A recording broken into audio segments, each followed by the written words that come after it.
Wild Sheep Foundation presents Sheep Shape.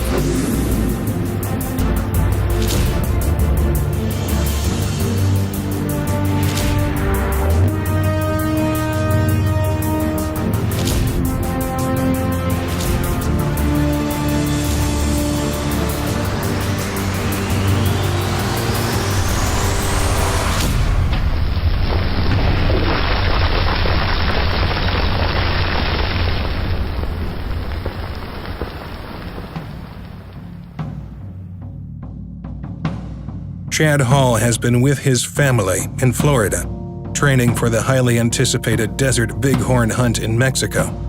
The time has come for Chad to make his flight to below the border. He has landed, met his guide, and begun heading toward the mountains. We just made it down to Mexico, and a couple of things already happened. We got stuck in customs because of wrong serial numbers on camera equipment on our permit. That was the fault of the rental company, not ours. And then one of our guides got stuck back in Phoenix, and he won't be back till tomorrow. So we're running a little short-handed here. But we made it through. We're driving now, and hopefully no more snags. We can get down and get on the Sheep Mountain tomorrow. So gonna drive through town here and stop and get something to eat. We got about 4 or 5 hours to go, so be there tonight at some point in the dark, but we'll make it. The humble dwellings that peppered the towns began to slowly disappear as Chad neared closer to the mountains. After several hours of driving, they've reached the camp they'll call home for the next week. Well, we just got to camp, just pulled in here, so we're just gonna unload and boom, been on the road for 5 hours, so everything's a dusty mess. We're gonna have to clean it off, and luckily put everything in garbage bags, but we got everything situated, and we're gonna have some dinner. Looks like we got a fire over here started, so have a campfire and figure out what our plan is for tomorrow. I'm interested in hearing about all the things that we're gonna do and what we're gonna get into in the morning. Chad wastes no time getting to know his living quarters. He'll need to refuel and re-energize before tackling the mountain tomorrow. Not the sheep camp that we're used to, but it'll work. Before cashing in for the night, Chad enjoys an authentic, homegrown Mexican meal. Spoils he isn't quite used to from his experience roughing it out at sheep camp. The lunch? Mario going to give us a lunch for tomorrow. Oh yeah? Yeah, taquitos. That sounds That good. one is good for the taquitos. Yeah, right. Holy moly.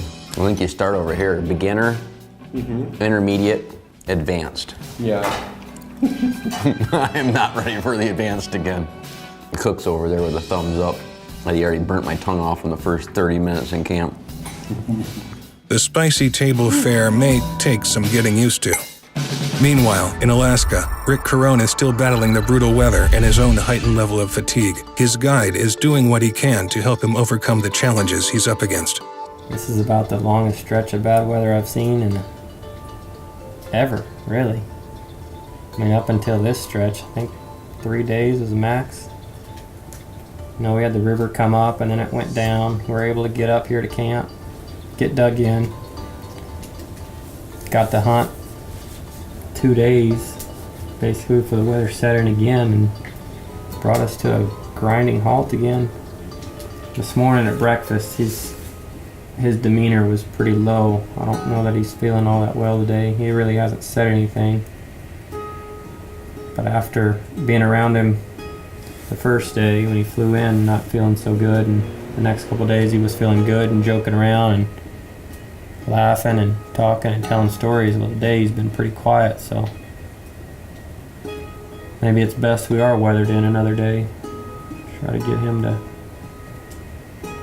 feeling good before we take off. Well, I guess my overall biggest concern is his health turning for the worse and not being able to hunt or finish the hunt or go hunting. And that's what we're here for. That's what we want to do. That's what I want to see him do. I want to do. Get on a ram and get one knocked down. I don't he says he wants to be able to help and carry meat and carry stuff too.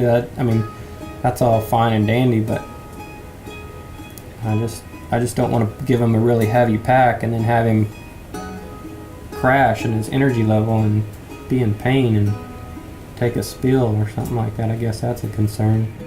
Rick's health and safety are at the top of everyone's mind in camp. Now he rests, while the mountain awaits.